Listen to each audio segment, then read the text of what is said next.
Hindi na muna pumalaot ang mga mangingisda sa Pagadian City bilang paghahanda sa posibleng hagupit ng bagyong Pablo roon. Marami naman ang umaasang hindi maaantala ang preliminary investigation sa Aman Investment Scam bukas dahil sa bagyo. Mula sa Pagadian City, may ulat on the spot si Ian Cruz. Ian?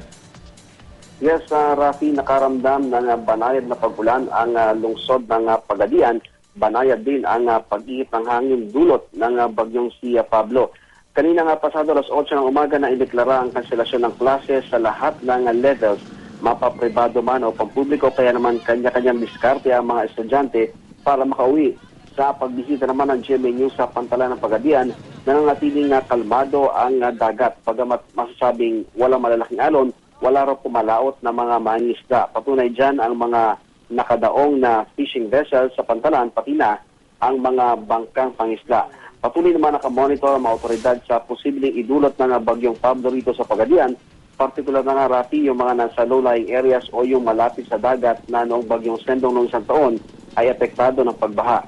Sa ngayon ay wala namang forced evacuation na pinatutupad dito sa lungsod ng Pagadian. Bukas, Rafi, ay tinakda ang preliminary investigation kaugnay nga sa Aman Futures Group Investment Scam at umaasa ang lahat na magiging maayos na ang panahon upang di maantala o makansila ang pagdating ng Special Panel Prosecutors na magsasagawa ng investigasyon.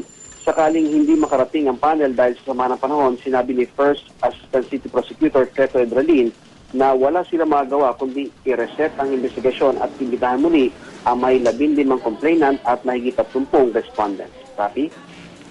Maraming salamat, Ian Cruz.